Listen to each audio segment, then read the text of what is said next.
ഇത്തരമൊരു സബ്ജക്റ്റ് കൈകാര്യം ചെയ്യുമ്പോൾ ഇപ്പം നേരത്തെ ചെയ്ത സബ്ജക്റ്റുകൾ മാറ്റി വെച്ചിട്ട് ഇത്തരം സബ്ജക്റ്റുകൾ കൈകാര്യം ചെയ്യുമ്പോൾ കുറച്ച് സീരിയസ് കഥാപാത്രം കൂടിയാണ്. അതെങ്ങനെയായിരുന്നു സജിനൊരു ഇത് ഏറ്റെടുക്കുമ്പോൾ ഒരു റിസ്ക്? അത് ഭയങ്കര റിസ്ക് തന്നെയായിരുന്നു. കാരണം എനിക്ക് മാത്രമേ അറിയുള്ളൂ ഞാൻ ആവശ്യത്തിൽ എന്താ ചെയ്തേക്കുന്നത്.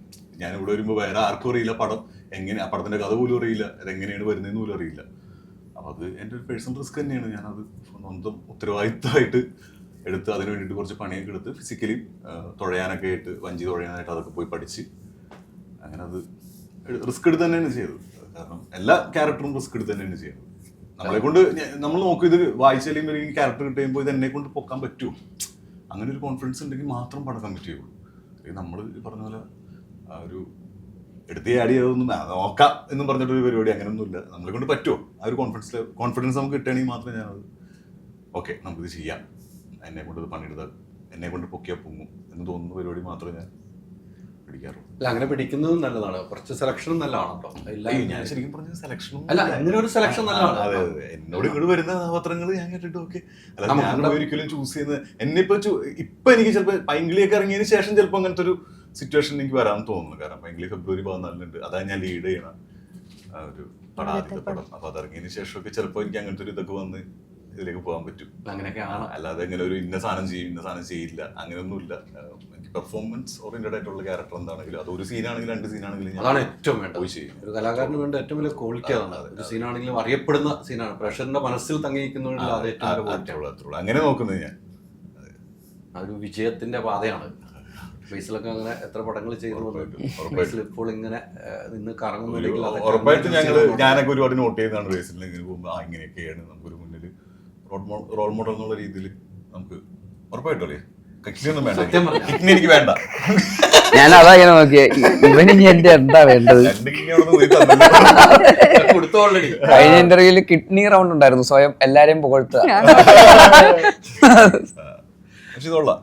അല്ല, ബേസിലിനൊക്കെയാണ് പുള്ളി കണ്ടുപിടിക്കുന്നത് വെച്ചാൽ ബേസിലിന്റെ പ്രായമാണ് ഞാൻ ആലോചിക്കണം. എന്താ ഞാൻ കണ്ട കാലം തൊട്ട് അങ്ങനെയാണെന്ന് അങ്ങനെ കണ്ട കാലം എന്ന് വെച്ച് ഞാൻ നേരിട്ട് കണ്ട കാലം തൊട്ട് ജാനേമൻ തൊട്ടാണ് നമ്മൾ അടുത്തറിയുന്നതും. അപ്പൊ ഞാൻ ജാനേമൻ ചെയ്യുന്ന സമയത്ത് ഡയറക്ടറാണല്ലോ, നമുക്ക് ആ ഒരു ഇതുണ്ടായിരുന്നു. പക്ഷെ ഇവിടെ വന്നപ്പോൾ നമ്മൾ ആ ഒരു കുറച്ചുകൂടി ഭയങ്കര കംഫർട്ടായിരുന്നു. ഈ ഡയറക്ടർ എന്ന നിലയിൽ ബേസിൽ എങ്ങനെയാ? ഞാൻ വർക്ക് ചെയ്യാത്ത കാരണം കൊണ്ട് ഈ ലൊക്കേഷനിൽ ആക്ടറായിരുന്നു. എനിക്ക് ഡയറക്ടർ എന്നുള്ള ആളെ ഡയറക്ടർ എന്ന ബേസിലും ആക്ടർ എന്ന ബേസിലും രണ്ടും രണ്ടാണ് അല്ലേ തോന്നുന്നു. കാരണം ഞാൻ പുള്ളി ഡയറക്ടർ ചെയ്യുന്ന പടത്തിൽ എന്നെ ഇതുവരെയും വിളിച്ചിട്ടില്ല. ഞാൻ പറയാൻ പറ്റൂ ഡയറക്ട് ചെയ്ത സെറ്റ് പോലും ഞാൻ പോയിട്ടില്ല. പുള്ളി ചെയ്ത പടങ്ങളിൽ മാത്രമേ ഞാൻ കണ്ടിട്ടുള്ളൂ. ഇനിയിപ്പോ ചിലപ്പോ അങ്ങനത്തെ ഒരു മൊമെന്റിൽ എന്തെങ്കിലും ഒരു ക്യാരക്ടർ വന്ന് എന്നെ വിളിക്കുമെന്ന് വിചാരിക്കുന്നു. അപ്പൊ ഞാൻ നോക്കട്ടെ. എന്നിട്ട് കൈതുരക്കൊക്കെ പറഞ്ഞു ഇങ്ങനെയാണ് നോട്ട് ചെയ്ത് വെച്ചിട്ട് കേട്ടോ.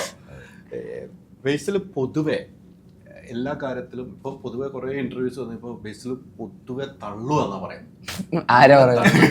നല്ല തള്ളുന്ന ആരും അങ്ങനെ പറയുന്നില്ല. നിങ്ങൾ ചുമ്മാ അടിച്ചിറങ്ങുകയാണ്.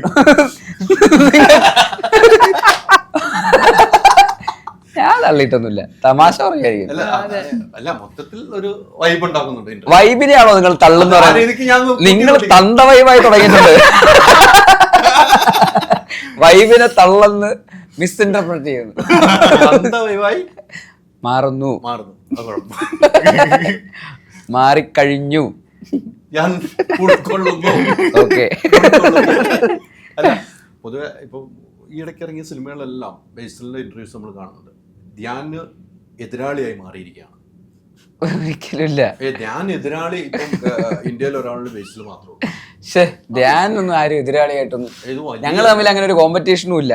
നിങ്ങളെന്തിനാ അതൊരു കോമ്പറ്റീഷൻ ആക്കി കാണുന്നത്? ഇതൊരു കോമ്പറ്റീഷൻ ഐറ്റമാണോ ഇന്റർവ്യൂ എന്ന് പറയുന്നത്? ശരി, ഓഹോ, ഞാൻ അറിഞ്ഞില്ലല്ലോ. എന്നാ പിന്നെ അതിനനുസരിച്ച് ഇല്ല, അങ്ങനെയൊന്നുമില്ല. ധ്യാൻ്റെതായ രീതിയിൽ പോകുന്നു, ഞാൻ എന്റേതായ രീതിയിൽ പോകുന്നു. അതിപ്പോ ഇന്റർവ്യൂല് വന്നിട്ട് ഇതിൽ ധ്യാനെ പൊട്ടിക്കണം ചുമ്മാരി ധ്യാൻ പറഞ്ഞ ഒരു കുഴപ്പമില്ലാന്ന് പറഞ്ഞത്. ബേസിൽ ഇത് പിടിക്കണം, ഞാൻ എന്റെ ഇത് പിടിക്കുന്ന പറയണേ. അല്ല, അവൻ അവൻ്റെതായ രീതിയിൽ പോട്ടെ, ഞാൻ എന്റേതായ രീതിയിൽ പോട്ടെ. ഞങ്ങൾ രണ്ടുപേരും കഷ്ടപ്പെട്ട് ജോലി ചെയ്ത് ജീവിക്കുന്ന ആൾക്കാരാണ്. പൊളിച്ചത്. ഇവര് രണ്ടുപേരും ഡയറക്ടർമാരാണ്. അങ്ങനെ ഡയറക്ടർമാരാണല്ലോ. ഇവരങ്ങനൊന്നുമില്ല. കോമ്പറ്റീഷൻ, എന്ത് കോമ്പറ്റീഷൻ? ഇപ്പൊ ദിലീപിന്റെ സ്ഥാനത്തേക്കാണ് ധ്യാനെ കൊണ്ട് നിർത്തിയിരിക്കുന്നത്. അത് സോറി, ബേസിലെന്നെ പറഞ്ഞു അങ്ങനെയൊന്നും എനിക്ക് ആ ഭാരം തരല്ല എന്ന് പറഞ്ഞിട്ടുണ്ട്. ദിലീപിന്റെ അല്ലെ, അന്ന് കണ്ട ദിലീപിന്റെ അതേ പാതയാണ് ബേസിൽ ഇപ്പോൾ പിടിക്കുന്നതെന്ന് പൊതുവെ മൊത്തത്തിൽ കമന്റുകളും അഭിപ്രായങ്ങൾ പറയുന്നുണ്ട്. അത്രയും നല്ല ക്യാരക്ടറുകൾ ചെയ്യുന്നതുകൊണ്ട് തന്നെയാണ് കേട്ടോ കിട്ടുന്ന സീനുകളെല്ലാം സിനിമയാണ് നല്ലതായി അഭിനയിച്ച് കാഴ്ചവെക്കുന്നുണ്ട്. പണ്ട് ദിലീപ് അങ്ങനെയായിരുന്നല്ലോ, ദിലീപിന്റെ ആ കാലഘട്ടത്തിൽ അങ്ങനെ തന്നെയായിരുന്നു. അതൊരു ഭാരമായിട്ട് തോന്നുന്നു. അതൊരു പറയുന്ന നമുക്ക് നമ്മുടേതായിട്ടുള്ള ഒരു ഐഡന്റിറ്റി ഉണ്ടാവുക എന്നുള്ളതാണ്. അദ്ദേഹം ഉണ്ടാക്കി വെച്ചിട്ടുള്ള ഒരു ലെഗസി ഉണ്ട്, ഒരുപാട് സിനിമകൾ.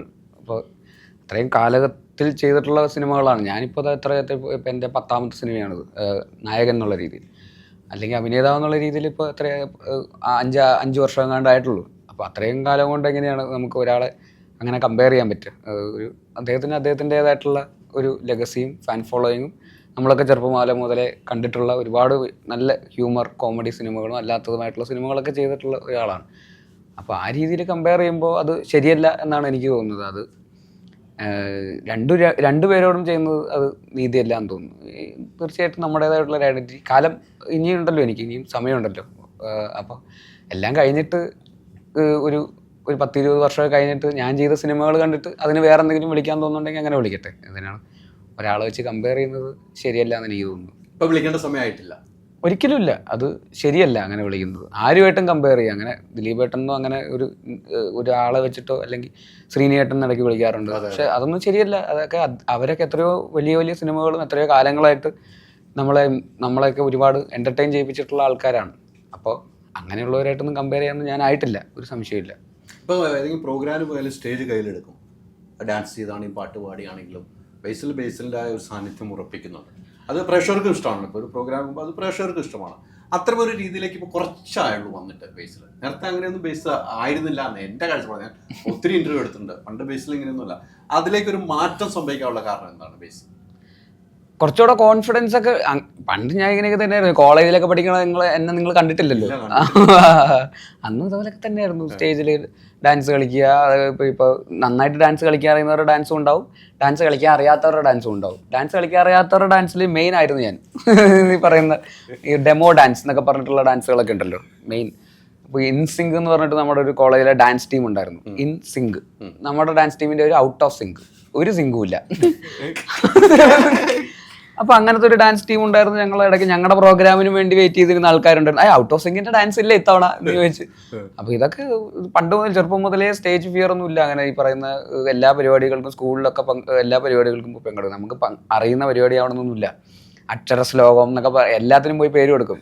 ഏതിനെങ്കിലുമൊക്കെ സമ്മാനം കിട്ടും. അങ്ങനെ ഒരുപാട് കിട്ടിയ കപ്പുകൾ വീട്ടിലിരിപ്പുണ്ട്. ഒരു ദിവസം വന്നാൽ ഞാൻ കാണിച്ചു തരാം. അതെ, തീർച്ചയായിട്ടും. Ultra modern kitchen devices. ഒരു കിച്ചണിൽ വേണ്ട എല്ലാ ലേറ്റസ്റ്റ് ബ്രാൻഡുകളും ഇവിടെയുണ്ട്. ലോകോത്തര ബ്രാൻഡുകൾ, original products, wide range. MyG future.